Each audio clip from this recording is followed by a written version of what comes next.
hablar de la zona metropolitana y dejar atrás esos límites territoriales absurdos y de empezar a hablar de la realidad de cómo se mueve, cómo la ciudad funciona. Hace poquito platicaba con Rafael Pineda, que ustedes lo conocen mejor como Rapé, el monero, y tenía una analogía bien interesante. A mí me dejó muy impresionado. La Ciudad de México es una ciudad que respira. En la mañana inhala personas y en la noche las expulsa. Y es gente que en la mañana viene de viajes de más de 2 horas de camino para poder estar aquí en su trabajo, en su escuela, y en la noche tienen que regresar. Yo no sé con qué cara había gente que les decía que eran flojos. Si es gente que a las 4 de la mañana está parada y se va a dormir a las 11 o 12 de la noche por su trabajo, el transporte y demás. Afortunadamente hemos superado ese paradigma, y al igual que ese paradigma fue superado, yo quisiera que hoy platiquemos de algunos otros. No sé si por ahí está mi presentación, pero ¿está en este compu? Genial. Bueno, tenemos una situación muy interesante. Voy a empezar por el tema de la ciudad. La Ciudad de México se ha convertido, debido a la presión inmobiliaria que tiene, en una ciudad muy inequitativa. Expulsamos cada año a 100,000 personas de la ciudad porque no pueden pagar la vivienda. Y esto no es obra del Espíritu Santo, ni es una coincidencia, sino es resultado de que durante mucho tiempo no hemos priorizado el tema de la vivienda como sí hemos priorizado otros. Es muy importante el tema del ingreso. En estos años el tema del ingreso ha logrado avanzar, y la gente que estudia la desigualdad en el mundo, sobre todo del 2000 hacia acá, se ha enfocado mucho en la desigualdad de ingreso. Cuánto ganan las mujeres versus cuánto ganan los hombres, cuánto ganan los más ricos versus cuánto ganan los más pobres. Pero poco hemos hablado de la desigualdad en el territorio, y eso es muy importante también, sobre todo para nosotros. Porque las personas que viven más lejos son las que tienen menos ingresos, son las que tienen viajes más largos, son las que tienen peor calidad y acceso a servicios públicos, y es justo una realidad que nosotros queremos transformar desde el Instituto de Planeación. Ahorita que presentemos, les voy a dar algunos datos al respecto. Pero bueno, mientras tanto les voy comentando el instituto. El instituto tiene un nombre muy rimbombante y con palabras muy sofisticadas, pero a mí me gustaría un poco hablar de ello. La planeación, todos sabemos qué es la planeación, es este ejercicio de generar una investigación, un análisis y una perspectiva de cómo queremos que crezca nuestra ciudad en los siguientes años, donde sí queremos que se construya, donde no, y qué queremos que se construya en esos lugares. La democracia para nosotros, más que el poder emanado en el pueblo, el demos y el kratos, o más que un sistema o un procedimiento para elegir nuestras autoridades, nosotros hemos pensado un poquito en cómo aplicarlo a la planeación. Para nosotros la planeación democrática es llevarle oportunidades, servicios y equipamientos públicos a quienes menos tienen. Nosotros pensamos que una ciudad que no puede cumplir con eso no es una ciudad democrática. Y para ello, nuestra perspectiva es esa: la justicia social, la sustentabilidad y la equidad. Entonces, ¿cómo le muevo aquí a la presentación? Bueno, sí, pueden dar la siguiente. No sé si se alcance a ver mucho la que viene. Bueno, ya hablamos un poquito de la planeación, de la perspectiva, de la democracia. Es mandato constitucional que nosotros elaboremos desde el Instituto el Programa General de Ordenamiento Territorial y el Plan General de Desarrollo. Emana todo del sistema de planeación, y bueno, esto también de ellos emanan los programas de las alcaldías, los programas sectoriales de las secretarías y distintas temáticas. Es un poco en lo que estamos ahorita con estos valores, el valor de la justicia social. Si no tenemos una ciudad más justa, esta ciudad podrá tener viabilidad económica, viabilidad financiera, pero no viabilidad social, y eso es lo que estamos buscando. Entre los proyectos que estamos trabajando está el sistema de cuidados. Se ha estado hablando mucho del tema de los cuidados recientemente, pero estamos aquí tratando de poner un marco, un paraguas de definición para ver qué es lo que puede hacerse, desde dónde, quiénes y con qué lo vamos a financiar, sobre todo, que es lo más importante. Esta carga que le hemos dado a las mujeres durante años sin remunerar un centavo en las últimas décadas, creo que eso tiene que cambiar rápidamente. El diagnóstico de la vivienda en renta, que esto afortunadamente ayer se convirtió en una realidad. El día de ayer, aquí estamos al tanto. El día de ayer se consolidó la iniciativa que enviamos, que trabajamos junto con la Secretaría de Desarrollo Urbano y Vivienda de la Jefatura de Gobierno para poner un límite a los aumentos anuales de renta. Si la ciudad quiere garantizar el derecho humano a la vivienda, tiene que empezar por regular, por intervenir el mercado, por generar opciones de vivienda en arrendamiento. A mí me gusta mucho dar este dato: 6 de cada 10 personas en Viena viven en una vivienda que es propiedad del gobierno. En París es el 25%, en Berlín es el 30%, en Nueva York es el 22%, en Singapur es el 90%. Entonces, esas ciudades y esos países pensaron en que la vivienda es un derecho, que no pueden dejar al mercado. En México hay 3 tipos de derechos: el derecho al cual uno accede de manera gratuita, pensemos en salud y educación. El segundo derecho son los derechos a los cuales uno accede a una tarifa subsidiada, el transporte público o el agua. Pero la tercera categoría, la cual tenemos que transformar, en la cual solo está la vivienda, es el derecho al cual accedemos a valor de mercado. Y ahí es donde tenemos que preguntarnos si realmente eso nos garantiza el derecho humano a la vivienda. Lo cual además es muy raro, porque pues sin derecho a la vivienda uno no tiene derecho al agua. Sin derecho a la vivienda uno no tiene derecho a la salud. Yo nunca he visto una persona en situación de calle que goce de plena salud. Por eso es importante garantizarles el derecho a la vivienda.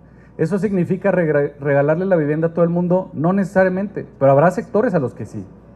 Y tenemos que transformar ese paradigma también en la ciudad, porque no faltará quien diga que eso está haciendo floja a la gente. Tal cual dijeron cuando empezaron las transferencias a las personas adultas mayores, a las personas con discapacidad y demás.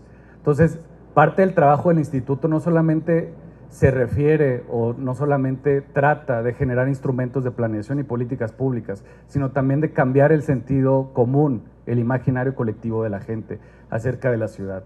Porque está muy normalizado pensar que la gente pobre tiene que vivir a 2 horas de su trabajo, y eso es un error. Las ciudades que son referencia en el mundo no permiten que esto suceda, y por eso hay que transformar también esta realidad. Entonces les comentaba, ayer se consumó esto en una iniciativa aprobada de manera unánime por todos los partidos para poner un límite al aumento anual a la renta. Este es un primer paso para poder formalizar el mercado del arrendamiento en la Ciudad de México, que va dejado al libre mercado y a las manos de los propietarios. Está un incentivo para generar también el registro de contratos. La mitad de las personas que rentan en la Ciudad de México no tienen un contrato, están en la indefensión total. Y obviamente generar ciertas certezas para que las personas inquilinas pues tengan garantías de la vivienda que están habitando, que puedan pues estar ahí sin que se case la hija del propietario y los corran a un mes, o que generan algún otro tipo de discriminación. Entonces, afortunadamente esta iniciativa fue aprobada ayer por el Congreso y tenemos 30 días para establecer la manera en la cual va a operar, que ya tenemos una propuesta. La ley de ordenamiento territorial, que es muy importante también. Eso nos va a poner el marco legal de cómo va a crecer la ciudad, de qué manera, en dónde y qué vamos a permitir. Ahorita lo vamos a ver un poquito más en el diagnóstico. Adelante, por favor. Tenemos una ciudad muy poco densa. Contrario a lo que mucha gente piensa, la Ciudad de México tiene 2 niveles de altura en el uso habitacional. 2 niveles de altura. Uno piensa en la Ciudad de México y piensa en Reforma, piensa en Insurgentes, piensa en Periférico Sur, pero no. La verdad es que la densidad de la Ciudad de México es muy bajita. Y si lo comparamos con el número de personas que expulsamos, ¿esto qué significa? Que hay zonas de la ciudad que tienen acceso a servicios, no corren riesgo, que podemos densificar un poco más. No queremos ahí hacer un edificio de 50 pisos, pero no queremos que viva una persona en una hectárea. Nos parece un uso ineficiente del suelo. Entonces tenemos que incentivar a través de instrumentos como la Ley de Ordenamiento Territorial que se densifique la ciudad, que se utilice el suelo de manera justa y social y que permitamos que la demanda y la oferta de viviendas se emparejen un poco más. Ahorita vamos a ver una estadística, pero entre 2000 y 2006 anualmente se construían 40,000 viviendas. El último año se construyeron 6,000 en la ciudad. Cuando la demanda es de 70,000 unidades. Eso quiere decir que hay 13 familias o personas peleándose cada vivienda. No nos sorprenda cuánta gente expulsada hay y el aumento de precios que hay. Este es un poquito un recuento de cómo ha sido la expansión urbana de la Ciudad de México desde 1821, 1940, 1970, la que sigue, 1990, 2010, 2020. Entonces, cuando les muestro este mapa, tal vez no dice mucho por sí solo, pero cuando les digo que la mancha urbana se ha expandido 7 veces más que el crecimiento poblacional, entonces eso te habla de que tenemos un crecimiento urbano pues bastante desordenado. Yo le llamo el modelo de las 4D: desigual, distante, desordenado y obviamente desafortunado para la gente que vive en esas zonas. Adelante, por favor. De las 100,000 personas que se van de la Ciudad de México, 20,000 más se van al suelo de conservación cada año. Y claro, hay gente que le es muy sencillo culpar a un individuo por un problema colectivo y decir que se fueron ahí porque quisieron. No, básicamente les hemos expulsado porque no les hemos incluido en las políticas de vivienda. Y es algo que también tenemos que poner mucha atención. La que sigue. Me gustaría enfocarme un poquito en el tema de la vivienda, la que sigue. La vivienda que hoy se construye en la Ciudad de México solo puede ser pagada por el 3% más rico. La vivienda promedio tiene un precio de 4 millones de pesos. Eso significa que mensualmente hay que pagar más o menos 45,000 pesos de hipotecas. Eso significa que tu salario tiene que rondar en los 135, 140,000 pesos. Ese es el salario que gana el 3% más rico en nuestra ciudad. Si nosotros vemos tenemos una especie de contradicción porque al mismo tiempo tenemos cerca de 200,000 viviendas abandonadas, casi todas en el centro de la ciudad. La que sigue. La que sigue. Este es pues el ritmo con el que se venía construyendo la vivienda en los distintos sexenios. Y bueno, esta es la altura promedio que tenemos, la densidad en la ciudad por alcaldía. La que sigue. Aquí tenemos 207,000 viviendas abandonadas o deshabitadas en la Ciudad de México, cerca del 7.5%. Viviendas que vale la pena que pensemos en políticas para recuperarlas y volver a habitarlas, sobre todo con personas de menores ingresos. Hay distintas maneras de hacerlo. La que sigue. Esta gráfica es muy importante que vean con mucha atención. La barra, bueno, la línea de abajo, la serie de abajo que acaba con 51, es el salario, cómo ha aumentado el salario en los últimos 20 años. Y la línea de arriba es cómo ha aumentado el precio de la vivienda. La vivienda ha aumentado 9 veces lo que ha aumentado el salario promedio en la Ciudad de México. Tenemos que hacer algo ahí. Y lo verán un poco más adelante, pero la idea pues, es que el gobierno tome seriamente su papel como garante del derecho a la vivienda. Aquí tenemos los precios promedio al primer trimestre de 2024. La Ciudad de México con 4 millones, las siguientes Baja California Sur con 2,160,000, es la mitad. Lo que nadie dice aquí es que la vivienda en Baja California Sur tiene 150 metros cuadrados en promedio y la Ciudad de México 60. Entonces, la distancia es aún mayor. Termino. La siguiente diapositiva. La siguiente. Para lograr transformar esta realidad, esta es la última diapositiva, para lograr transformar la realidad de la ciudad, desde mi perspectiva, la idea es que tenemos que garantizar que la gente pueda vivir aquí. La gente que opera la ciudad, enfermeras, meseros, trabajadoras del hogar, carniceros en un mercado, mujeres indígenas, puedan vivir en la Ciudad de México. Y para ello, la única manera que yo conozco y hemos investigado aquí durante pues, ya unos años, es que podamos aumentar la oferta de vivienda, podamos intervenir el mercado para garantizar que las personas de menores ingresos puedan acceder a una vivienda de manera subsidiada o gratuita, como sucede en muchas ciudades del mundo, incluso las más capitalistas. Cuando les hablo de Viena, la escuela neoliberal austriaca se creó en Viena, y ahí lo que destina la gente promedio a la vivienda es el 8% de su salario. Aquí puede llegar al 60% el decil más pobre. Entonces, es muy importante que, así como derrumbamos el mito de que el pobre es pobre porque quiere, las transferencias los hacen flojos y el país se va a endeudar, lo derrotamos en estos 6 años, es muy importante que hacia este nuevo sexenio derrotemos la idea de que la vivienda es algo que solo tiene que proveer el mercado y es resultado del mérito propio. Entonces, les invito a que asumamos este compromiso aquí en el instituto, hagamos una especie de juramento, pues como hipocrático, pero un juramento urbano y democrático para poder lograr una ciudad mucho más equitativa que lo que hoy tenemos. Tenemos todo para hacerlo, tenemos autoridades, tenemos un gobierno fuerte para hacerlo. Afortunadamente la ciudad goza de buenas finanzas para también poder llevar a cabo este tipo de políticas y tenemos una necesidad bastante grande. Muchísimas gracias. Les dejo con Carlos Moreno. Perdóname.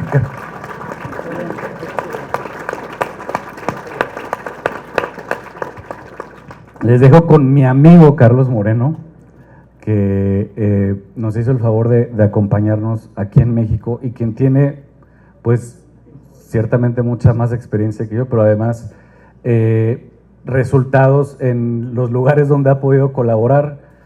¿Qué les voy a decir de Carlos? Lo único que les voy a decir es que pues, es asesor de la alcaldesa de París desde hace pues, ya unos años, y ha trabajado el tema de proximidad, que es un tema que nos interesa mucho. ¿Cómo garantizamos que todas nuestras necesidades básicas estén a pues una distancia no mayor de 15 minutos a pie, en transporte público, en bicicleta y demás? Y eso suena muy sencillo, pero Carlos nos va a contar un poquito más a detalle de lo que se involucra. Carlos, gracias por acompañarnos aquí. Buenos días a todas y a todos. Federico, querido amigo, muchas gracias al instituto. A todos, gracias a todas, todos. David, que muy gentilmente se pegó un madrugón para ir a buscarme al aeropuerto, y a el nuevo secretario de Planeación, secretaria de Vivienda, a muchas amigas y amigos que he reencontrado hoy, a mi amigo que acaba de llegar, Enrique Norten, querido. Es una mejor ciudad, Pepe Chabot, en fin. Si digo todos los que están acá, se me pasaría un poco el tiempo, entonces vamos al grano. Federico, tu presentación, completamente alineados.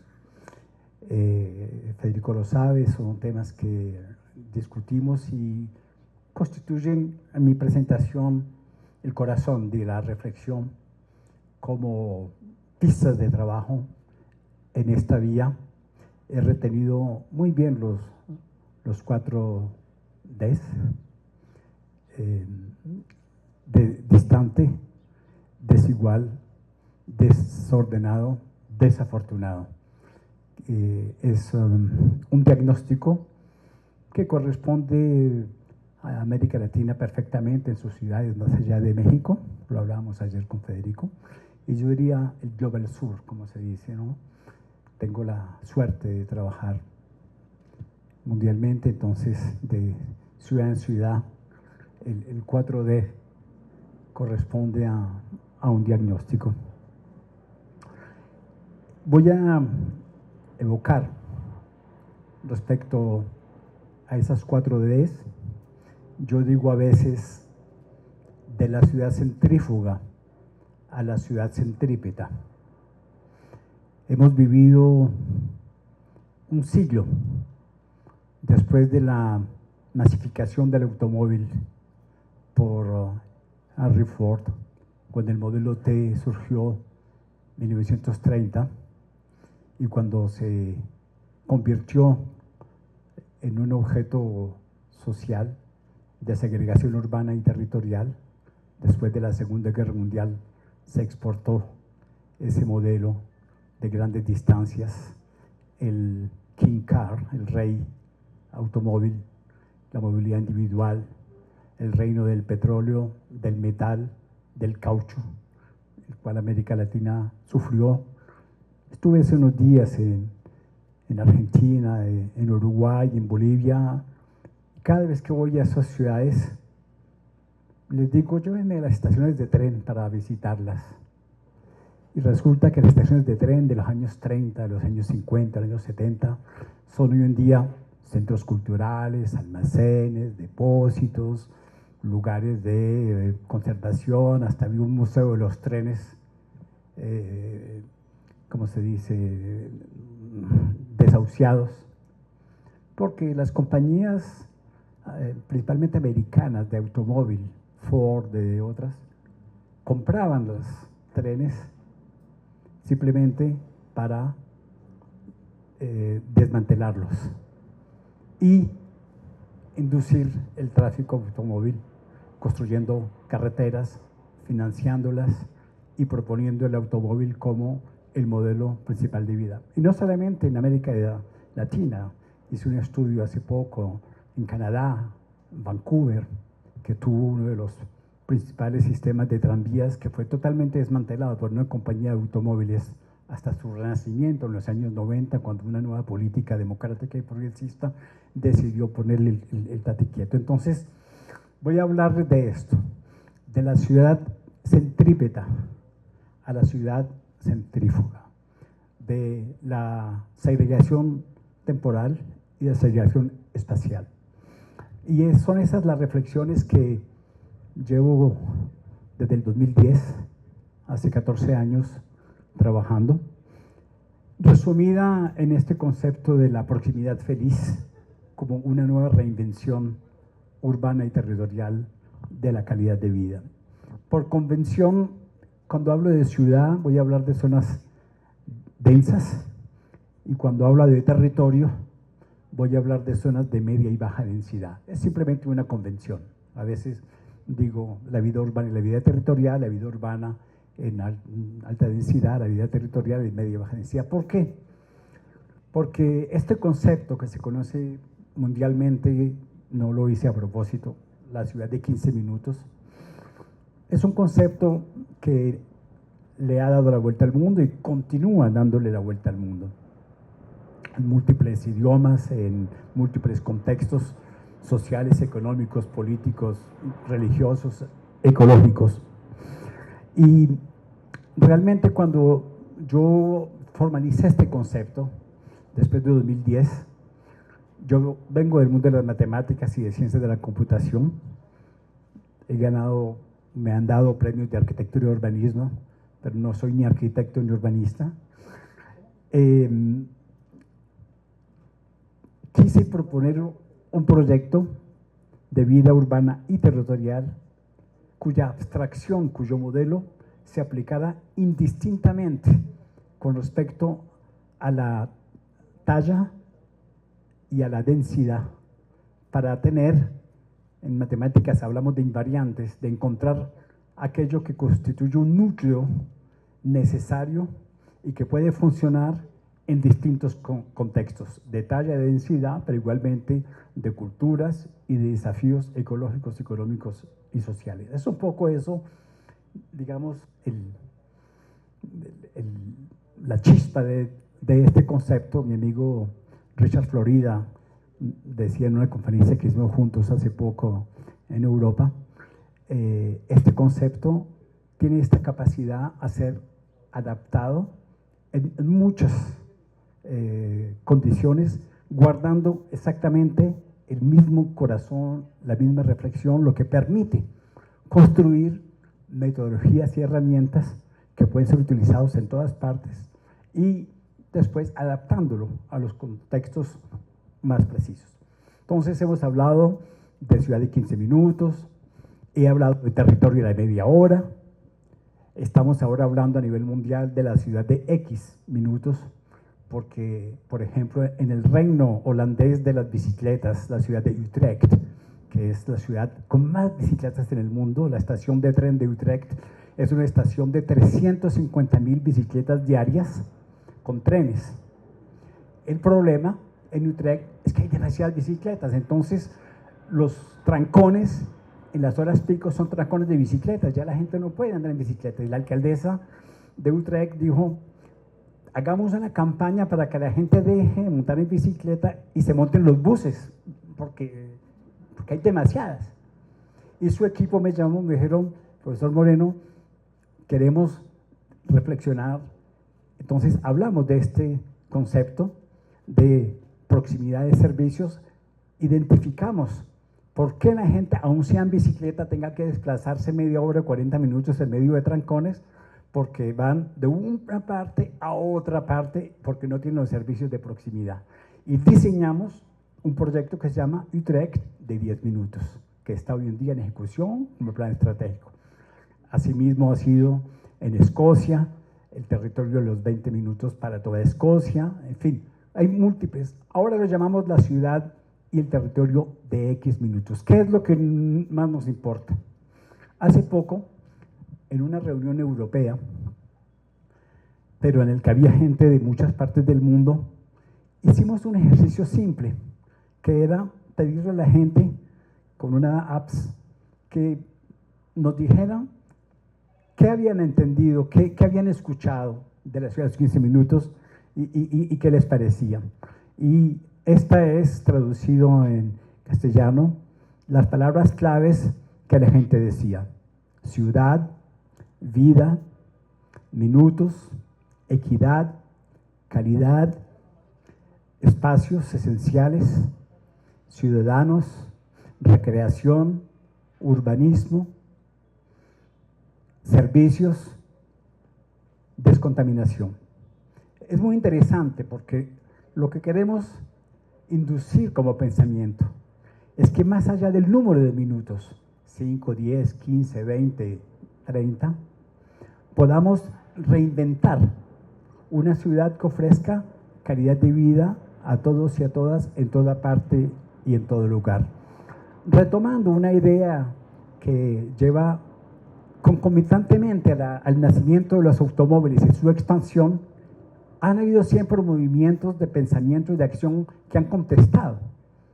En 1923, Clarence Perry en Estados Unidos, frente al lobby de los automóviles de Henry Ford, propuso las unidades modulares de vecindario, pero que no prosperaron. Fue un libro, porque el lobby de los automóviles mató la idea de Perry. En los años 60, 70, Jane Jacobs, la madre de todos nuestros pensamientos con la ciudad viva, le dio la pelea a Robert Moyses en New York, cuando quería atravesar New York con 6 autopistas. Hizo algunas, pero se logró gracias a Jane Jacobs, que inventó este concepto de ciudad viva, de la ciudad con ojos en la calle, la gente, de la recuperación de los espacios para la gente, logró salvar una parte de New York. Pero esa visión de Robert Moyses, inspirada en el constructivismo como arquitectura y en el urbanismo como funcionalismo, ya se expandió en el mundo entero, lo que dio lugar a la desfiguración de todas las ciudades con grandes autopistas y esta segregación urbana y espacial y temporal. En París, Le Corbusier propuso el Plan Voisin en 1920-25, que era destruir la parte histórica de París y transformarla en un conjunto de torres. Pero este movimiento hoy en día siempre ha estado contrapuesto. El movimiento del nuevo urbanismo, de los nuevos peatonalismos. Mi amigo Yangel, que en los años 90 escribió La ciudad para la gente. El éxito que hoy en día este concepto toma a nivel mundial es que hemos hecho una síntesis del urbanismo, de la contestación a la distancia, a los autos, al petróleo, como eje de vida basado en infraestructuras para ir más rápido y ir más lejos, en una visión humanista del urbanismo que abarca finalmente muchas posibilidades de pensamiento que se reconocen en lo que Federico ha insistido: dignidad, justicia social, humanismo y calidad de vida. Y el éxito es de que en el siglo XXI, lo que Jane Jacobs no conoció como el Internet, lo que Terence Ferry no conoció con las tecnologías, es de que finalmente, cuando se le pregunta a la gente, ¿qué es para usted la proximidad?, la gente nos ha respondido lo que ven allí: centralidades, médico, gimnasia, restaurante, guardería, biblioteca, cafetería, tienda, combustibles, cultural, salud, escuela, oficina, farmacia, taller comunitario, bomberos, correos, estación de policía, transporte, parque. Estamos hablando de cosas elementales finalmente, cosas que hacen parte de la vida humana corriente. Entonces nos estamos preguntando por qué estamos hoy en día retomando cosas tan elementales que satisfacen la dignidad humana y por qué se ha completamente dilatado el espacio y el tiempo en el mundo urbano. Y finalmente, si este concepto ha tomado fuerza a nivel mundial, es porque desde mi laboratorio de investigación, donde comencé en el 2010 este trabajo, alejándome de las soluciones tecnológicas de la ciudad inteligente, de la que igualmente fui bastante precursor con tecnologías, llegué a la conclusión de que la tecnología no podía ser la solución como la Smart City, porque tenía un techo de vidrio, una dificultad para resolver cosas de calidad de vida. Y cuando le comenté a mi amiga, tú lo has dicho, Ana Hidalgo, alcaldesa de París, brillante, pionera, con mucho coraje, con mucha determinación, y le dije: Anne, yo creo que la lucha por el cambio climático, cuando París acogió la COP21 en el 2015, tiene que ser mucho más que medidas técnicas para capturar el carbono. Es insuficiente, porque tenemos que darle efectivamente una huella carbona menor a la ciudad, pero tenemos igualmente que responder a una economía de proximidad que tenga empleo, pero igualmente tener interacciones sociales y alrededor de ellas, Federico lo ha dicho muy bien, no únicamente concentrarse en aumentar el ingreso económico de la gente, sino dignificar la gente a partir de los lugares donde viven. Y la vivienda juega un papel esencial, y Federico lo ha dicho muy claramente. Simplemente mostrándole a la alcaldesa que nosotros como científicos, practicando un urbanismo humanista, tenemos herramientas de análisis, de diagnóstico y de reflexión que permiten, haciendo ciencia con conciencia de lo esencial que es la ciudad para la gente. Algo simple. Pero en este mundo del XXI siglo, frente a los fake, frente al populismo, la demagogia, el sectarismo, el racismo, todos los sismos que hoy en día desfiguran la vida democrática, la ciencia nos permite hacer resaltar las cuestiones incontestablemente esenciales y a partir de las cuales podemos proponer soluciones. Y fue así como la alcaldesa tomó este concepto de los 15 minutos, pero, y lo hablamos con Federico, lo que es interesante de este concepto es que no es un concepto hecho para París, es un concepto que se aplicó en París en primer lugar. Y luego con la pandemia se aplicó en Milán, que fue la capital del COVID europeo, y se aplicó en toda Europa, pero se aplicó igualmente en América Latina, en Asia, y comienza a aplicarse en África. ¿Por qué? Porque finalmente el modelo centrípeto de la ciudad más compacta, reivindica la proximidad urbana y territorial, y finalmente hemos abierto un diálogo mundial sobre modelos y prácticas urbanas, pero para cada cual en su lugar, sin confundir, porque París no es Ciudad de México, que no es Buenos Aires, que no es Bogotá, que no es Abidjan, o que no es en África, o que no es Cochabamba, de donde vengo igualmente. Entonces, tenemos un marco de referencia, pero una gran libertad de pensamiento y de acción. Y finalmente, amigos y amigas, yo digo muy a menudo, la pregunta es simple, porque es un ejercicio democrático, que no puede ser simplemente de arriba para abajo, tiene que ser igualmente horizontal para atravesar todos los sectores políticos, asociativos, económicos y la mentalidad individual de cada uno, que es uno de los frenos mayores en nuestras evoluciones, nuestro mindset aquí. Nosotros estamos acostumbrados desde hace 70, 100 años a que el automóvil nos acompañe a todas partes y muchas veces son los ciudadanos mismos los que frenan, es el caso de decirlo. Y un movimiento igualmente de abajo para arriba, para hacer emerger igualmente ideas y soluciones. Y la pregunta es, ¿en qué ciudad queremos vivir? Cuando encuentro gente, me pasa en diferentes ciudades del mundo, en que me dicen, no, nosotros, las bicicletas no nos interesan, nosotros lo que necesitamos son autos veloces y eléctricos, con autopistas. Entonces, esa es una respuesta, ¿en qué ciudad queremos vivir? El auto eléctrico nunca será una solución. Un trancón en auto diésel, un trancón en auto eléctrico no deja de ser un trancón. Entonces, queremos hoy en día aplicar esta visión humanista diciendo y reivindicando que el punto clave hoy en día en las ciudades es la habitabilidad. La habitabilidad significa que la vivienda no es solamente un techo y 4 paredes, que vivir en la ciudad es un techo, 4 paredes y muchos servicios que engloben, porque sin servicios no hay dignidad. Y Federico lo ha dicho, una persona que se levanta a las 4 de la mañana, que hace 3 horas de llegar a su trabajo, además mal pagada, y que tiene que hacer lo mismo ida y vuelta, y que comienza su vida profesional a las 4 o 5 de la mañana y le termina a las 11 de la noche, no hay dignidad. No ven los hijos, las familias se disgregan, se pierden las interacciones. Entonces, hemos tomado como bandera que los servicios dignifiquen la vida. Y cuando yo muestro, tal vez no la ven bien, pero esta imagen, que es una ciudad muy bonita en Francia, Tolosa, una ciudad intermedia. ¿Quién vive bien? En azul, los que están en el centro histórico. Y si nos alejamos de 10, 15, 20, 30 kilómetros, estamos en rojo. La gente tiene un lugar para alojarse, pero no tiene dignidad para vivir porque no tiene servicios.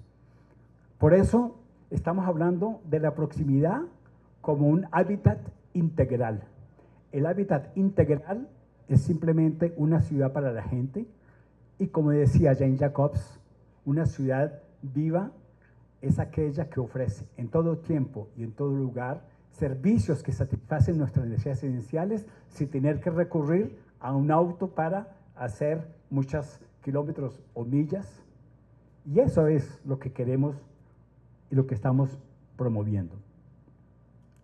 Tengo la suerte de ser latinoamericano, además de ser francés, y de frecuentar América Latina en sus diferentes subcontinentes. Y me gusta trabajar esta temática en contextos que culturalmente son próximos, la compleja situación de Latinoamericana, y efectivamente con esta pregunta siempre tiene remedio los 4 Ds que hemos evocado, muy afincados en América Latina. Yo digo que sí, por mi lado optimista. Digo que sí porque deberíamos poder hacer que la gente viva en la ciudad con calidad de vida.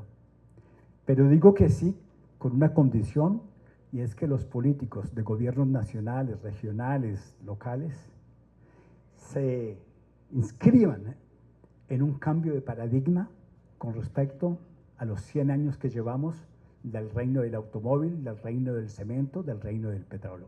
No es fácil, porque muchas veces son medidas impopulares por el mindset de mucha gente que se resiste, y lo hemos vivido en cambios profundos y radicales como París. Todo el mundo vio los Juegos Olímpicos y todo el mundo vio esa extraordinaria ciudad en el cual toda la ciudad fue el escenario de los Juegos Olímpicos, en toda parte. Pero son de Ana Hidalgo 14 años de trabajo y los gobiernos progresistas de París 30 años. 30 años. 14 años Hidalgo y 10 años dándole duro. Pero ella fue muy impopular cuando el Sena, que tiene 2 orillas, se convirtió en una autopista en los años 60 para que la gente que vivía en el este fuera a trabajar al oeste, donde se construyó en el año 1963, siguiendo la visión funcionalista y constructivista de Le Corbusier, ¿cómo se dice? El barrio de negocios, la Défense, el barrio de negocios más grande de Europa, 1 millón de metros cuadrados para 400.000 personas, generando esas 2 autopistas que eran el río, 350 a 500 kilómetros de trancón diario. Cuando rompimos ese esquema y que convertimos orilla del Sena autopista en orilla del Sena parque urbano, el mundo se nos vino encima, el lobby. 4 años de procesos en los tribunales hasta que ganamos el último proceso, que habíamos perdido todos. El último que se ganó fue el que hizo irreversible. Muy impopular, y todo el mundo decía, esta alcaldesa nunca más pasará de su primer mandato al segundo. Ganamos el segundo y sobrados, porque se hizo un trabajo cultural con la gente para integrar la calidad de vida que se está generando. No voy a hablar de México, pero voy a hablar de Bogotá, una metrópolis clásicamente latinoamericana en la que hemos hecho estudios muy precisos. 9 millones de habitantes. Esta es la descomposición temporal de Bogotá. Resulta que las clases populares viven en el suroeste, las clases ricas viven en el noreste. Acceder, ir a trabajar, a educarse, a la salud, recreación y cultura. Las zonas populares en las que hay poca educación, poca dignidad en términos de alojamiento, son las que llevan entre 90 y 120 minutos diarios para acceder a esos 4 servicios esenciales. Entonces, ¿qué pasa? Que esta es el isócrono del transporte, esas líneas gruesas que van del suroeste al noreste, porque el trabajo está en el noreste. Por más que Bogotá no tiene metro, y eso es un problema político desde hace 40 años, ahora están haciendo un metro elevado, en fin. Pero por más que hagan 1, 2, 3, 4 metros, el problema no es el metro, el problema es la profunda desigualdad basada en la injusticia temporal y espacial que da lugar a esta vulnerabilidad social y que incrementa la desigualdad económica. El siglo XXI nos pone de presente esta situación, que no es solamente la desigualdad económica producida por el capitalismo y su aplanadora frente a las desigualdades en países muy ricos, porque América Latina son países muy ricos, pero lo grave es la profunda desigualdad que existe. Pero en el siglo XXI se le ha añadido a la desigualdad económica una injusticia espacial, que es la distancia, que es la ciudad centrífuga, que es meter a la gente a vivir lejos y además hacerle creer que va a tener apartamentos por los cuales se va a endeudar por 30 o 40 años,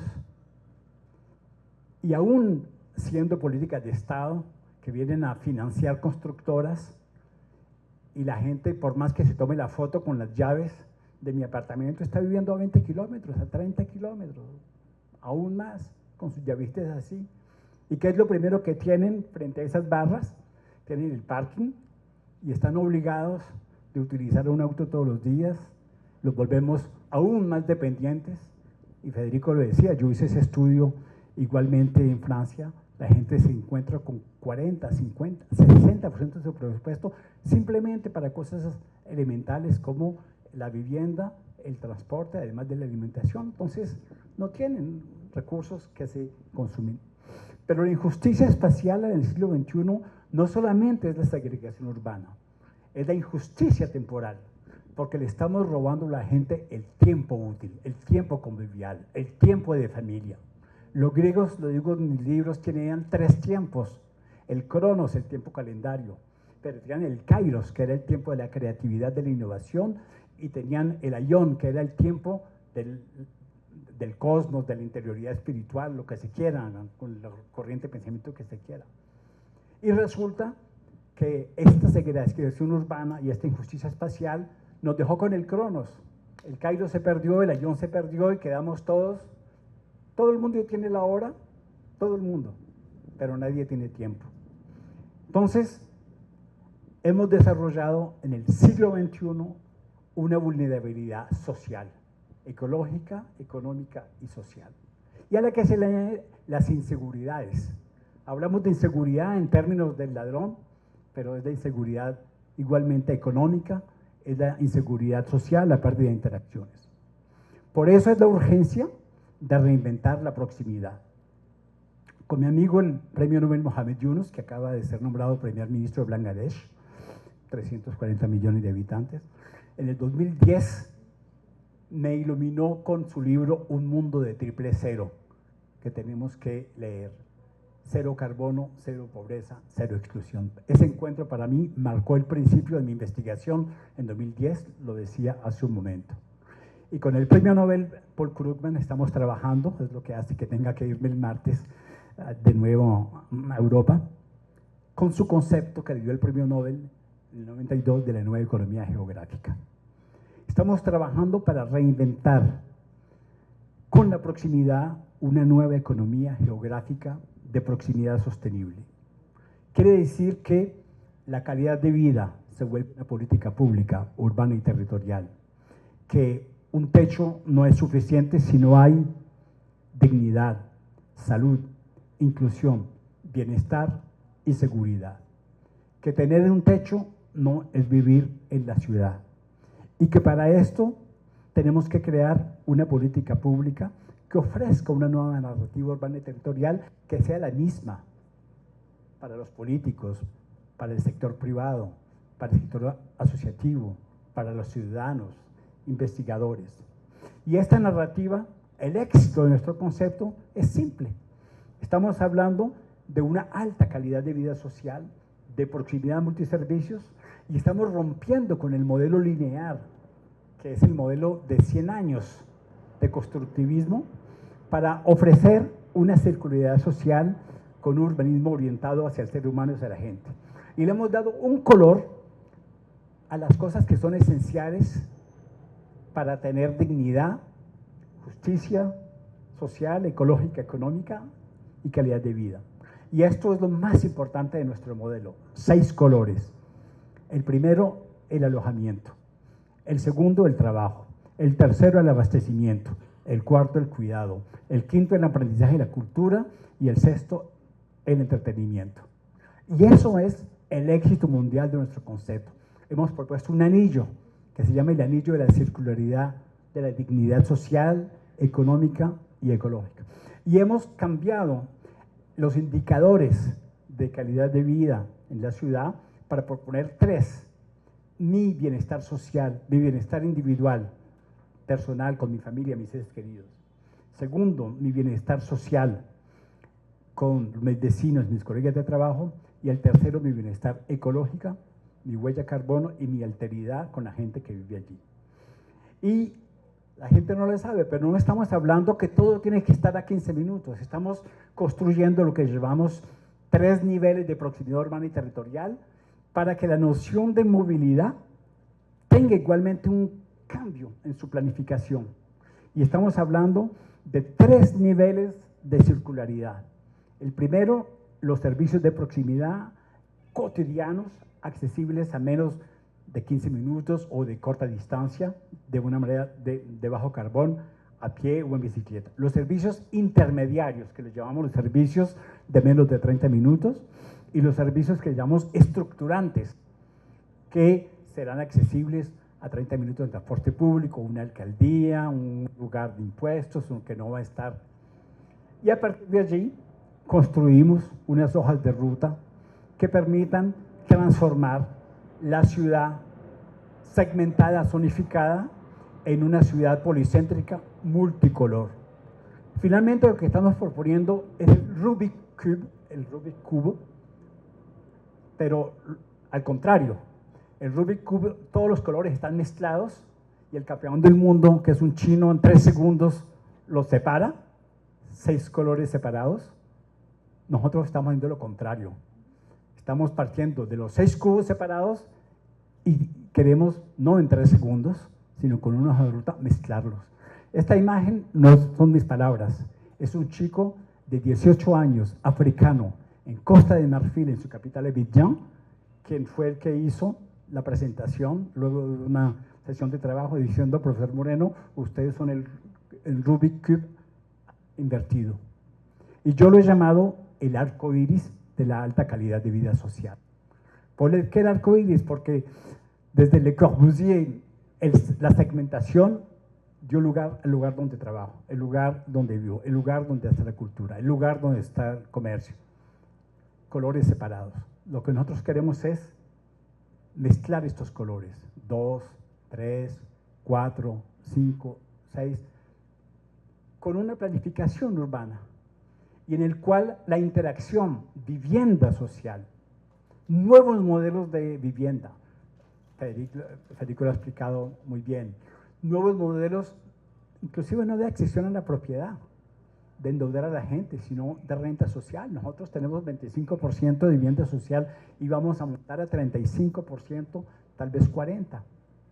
Es nuestra voluntad política, pero es una voluntad política de ciudad. Nosotros tenemos 2 agencias distintas de la ciudad que lo manejan. Y la limitación de la renta, nosotros la hemos aplicado igualmente para evitar la especulación financiera, más el combate contra Airbnb, que desfigura los centros de ciudades y los vuelve lugares vacíos porque se convierte en un business simplemente que hace perder hasta 30%, 40% de las superficies disponibles para que la gente viva en los lugares céntricos. Entonces, nosotros llamamos a que seamos los nuevos pintores del siglo XXI, que mezclamos los colores, y nuestro éxito es cuando los colores están mezclados, la intensidad y la capacidad para que sean. Y es a partir de allí que construimos estos modelos de acceso a servicios básicos descentralizados en los barrios. Y cada ciudad lo implementa con sus diferentes contextos en el mundo entero y le da el nombre que quiere. Lo importante es producir igualmente herramientas metodológicas. Lo hemos hecho, hemos producido una serie de documentos que permiten en los distintos contextos de tener esa fuente de inspiración y a partir de allí ligar todos aquellos que trabajan en esto. Hemos creado el Observatorio Mundial de las Proximidades Sostenibles a nivel mundial, con ONU Habitat, con CGLU, conocido de todos, con el C40. Lo hemos lanzado en el Foro Mundial Urbano número 11, el próximo es en noviembre en el Cairo. Y ahora esta política se convierte en una política urbana que trasciende los estados. A nivel europeo se ha lanzado un programa desde hace 2 años, Driving Urban Transition, Sustainable Future for Cities, que implementa estos proyectos a toda escala de Europa. Mi sueño, y lo digo mucho a mis amigos y amigas que hoy en día están en poder o local o regional o nacional, es tener en América Latina el equivalente, un programa que genere los proyectos de transición. No para hacer cosas extraordinarias, estamos más bien trabajando para hacer cosas ordinarias, que es la vida cotidiana, pero han habido 100 años de distorsión, de fragmentación, de zonificación, de segregación, que nos toca hacer casi que cosas extraordinarias, que es invertir el modelo para poder vivir de una manera ordinaria. Muy rápidamente, para terminar, mi tiempo se ha acabado, es lo que hacemos en París. Un París de proximidad, servicios y calidad de vida. Pero quiero mostrarles la parte oculta de París, porque todo el mundo ha visto este París extraordinario de los Juegos Olímpicos. Esta es mi ciudad. Pero cuando le metemos ciencia a este asunto, y fue lo que Ana Hidalgo captó inmediatamente cuando le fui explicando a medida todo el trabajo que hacíamos con mi equipo. Este es el París de todos los días. El trabajo está a la izquierda, la vivienda está hacia el lado derecho, o sea, hay una separación entre el oeste y el este. Los isócronos están completamente distorsionados. Los isócronos del este son de 45, una hora, hora y media. El hábitat social está distorsionado. ¡Ay, qué lindo París! Tanta gente vive allí, la ciudad más densa de Europa, la sexta en el mundo. ¡Ay, tan linda mi ciudad! No. El este de París, el hábitat social llega hasta 43%, Federico. Ese es nuestro compromiso de crear el hábitat social. Pero ¿qué ha pasado? Que en el oeste de París, donde vive la gente rica, ellos practican la segregación social. El hábitat social es solamente de 2 a 3%. Con Ana Hidalgo hemos desarrollado una política para no tener los guetos sociales de 43% y los guetos sociales de 97% de gente rica que vive en apartamentos particulares en grandes lugares en el oeste de París. Y por eso es que nuestra movilidad está afectada, siendo 1.200.000 personas que toman el metro de este a oeste todos los días entre 7 y 9 de la mañana. Por eso hemos aplicado una política de decir, vamos a transformar esta ciudad desde hace 10 años para reequilibrar el oeste con el este. Y nos hemos puesto en la tarea de ubicar todos los edificios que existen, que eran para parking, que eran mal utilizados, y volverlos lugares multifuncionales, lugares de alojamiento, pero de alojamiento digno, lindos, bonitos, con zonas verdes, con servicios. Y la oposición que hemos tenido es de los que viven en esos barrios ricos que dicen, me van a meter pobres acá, la calidad de vida se va a degradar. No, eso es la justicia social y la dignidad aplicada por un gobierno progresista y que resiste a las presiones para convertir en lo que es París hoy en día, calidad de vida, no solamente en un barrio, sino en todos los barrios. Y es lo que queremos. 280 escuelas para niños tenían 280 calles con automóviles raudos. Hoy en día son de los 280, vamos en 200 mini parques erradicando los autos. Y como son escuelas, abrimos la escuela, abrimos el espacio del interior del patio, lo conectamos igualmente con esos mini parques y son lugares que se han convertido en elementos claves de humanidad para los niños, para la gente. Esto es un barrio que hemos hecho en París, en zonas mal utilizadas. Un barrio espectacular. Si vienen a París, yo los llevaré a conocer directamente. Clichy-Batignolles, pero hemos hecho muchos barrios de estos. 50% de hábitat social, 25% de clase media y 25% de propietarios. Hicimos en 53 hectáreas un parque de 13 hectáreas, Martin Luther King. Está abierto. Todo el mundo dijo, eso se va a convertir en un lugar de putas, de narcotraficantes, de toxicómanos. Es el lugar de París que hoy en día, estando abierto, tiene el menor índice de criminalidad. ¿Por qué? Porque la gente se apropió de ese lugar y la gente misma lo conserva. Porque hay muchísimas actividades en ese parque para los niños, pedagógicas, equipos para hacer deporte, para los seniors, para la gente. Entonces, recuperamos esos lugares. Consideramos que el comercio es un elemento clave, las tiendas. Y nosotros como ciudad hemos creado una agencia que maneja los metros cuadrados, recuperando metros cuadrados en toda la ciudad para ofrecerlos con un arriendo muy bajo para instalar venta de chocolate, de frutas, de carne, de pescado, de artesanías, librerías, que son multiusos con exposiciones, utilizando la calle una vez por mes, en fin. Y esto nos ha convertido igualmente en ciudad pionera. Se ha invertido plata de la ciudad, ahora se ha capitalizado con un banco francés, 200 millones de euros, y las manchas azules es donde están todas esas tiendas que regeneran los barrios. Comercio social. Participación ciudadana, lo saben todos, el presupuesto participativo de París es el más grande del mundo, pero hemos creado otros proyectos de participación ciudadana en el que la gente en los barrios puede hacer propuestas de proyectos de transformación, se estudian por la ciudad, se les envía un representante técnico y se les da un plazo de 6 meses para ver si hay viabilidad o no y poder hacerlo. Y finalmente, mi victoria, nuestra victoria, más allá, es lo que decía igualmente Federico, es poder votar un plan local de urbanismo, el PUT aquí se llama, que fueron 3 años de trabajo desde que la segunda mandatura de Hidalgo comenzó y que fue votado solemnemente en mayo de 2023. La última vez que hubo un plan de ordenamiento territorial en París en el 2000, 23 años después se ha votado uno nuevo, que recoge todo lo que estamos diciendo hoy.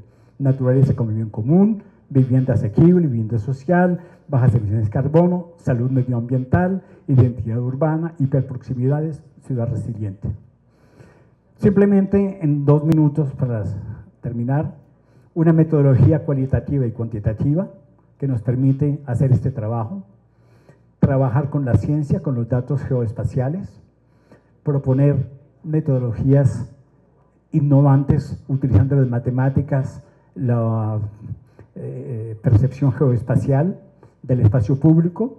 Esto es en América Latina, esto es en Santiago de Chile. Vengo de Santiago de Chile, en el que hicimos un trabajo de 6 meses muy intenso para construir el nuevo reordenamiento territorial del eje estratégico de Santiago, la Nueva Alameda, con nuevas percepciones. Asociando a los ciudadanos, hemos creado una herramienta traducida en 10 lenguas que se llama el fresco de proximidades. Lo hacemos con la gente en las diferentes áreas y a partir de allí exploramos con la gente sus proposiciones. Esas proposiciones permiten captar las opiniones de la gente con estos talleres y a partir de allí se hacen proposiciones de transformación.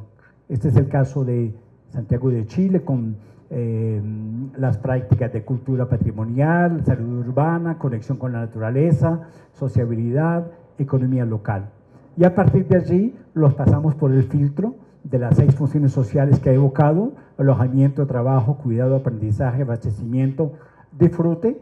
Se hacen recomendaciones. Esto lo hicimos igualmente en Buenos Aires, en los 48 barrios, y buscando una continuidad en las 3 escalas. La escala metropolitana, estamos alineados totalmente con Federico. Luego las escalas sectoriales, que le podemos llamar los distritos, y luego los barrios hasta la calle. Y esto nos ha permitido, por ejemplo, visualizar todos los colores, quién vive allí, cuál es la tasa de vivienda social, cuál es la tasa de propiedad, cuál es el precio del metro cuadrado, cuáles son los servicios que se tienen, cuál es el estado del espacio público, en fin, y construirlo área por área, barrio por barrio, hasta hacer recomendaciones de transformación. Las matemáticas hoy en día son incontestables, accedemos a bases de datos muy fácilmente, más de lo que uno piensa.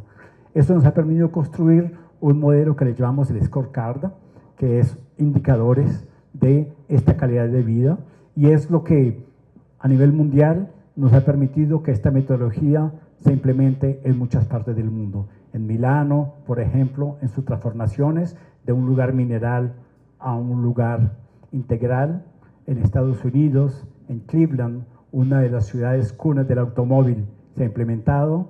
Federico me llevó a visitar Iztapalapa, le decía que lo he introducido en mis conferencias y siempre hablo de Iztapalapa con su modelo de utopías que introduce estas descentralidades.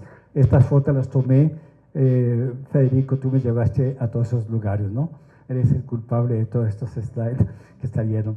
En África, en ciudades intermedias, igualmente en Australia, en Corea del Sur, en China, en Escocia es un plan nacional, en el área metropolitana de París y en pequeñas ciudades, 5.000 habitantes en el sur de Francia, 15.000 habitantes en una comuna rural en Polonia. En fin, aquí vuelvo a donde comencé, es una cuestión de voluntad política, de gobierno nacional, regional, local, de un discurso único, incluyendo el sector privado, para hacer un switch del modelo económico del sector privado hacia este nuevo modelo de ciudad con áreas integradas de hábitat integral, los ciudadanos y sobre todo nuestro cambio de mentalidad. Es nuestro papel como cátedra francesa, pero igualmente internacional. Hemos creado una cátedra franco-argentina, estamos creando una cátedra franco-chilena, esperamos igualmente avanzar aquí en México.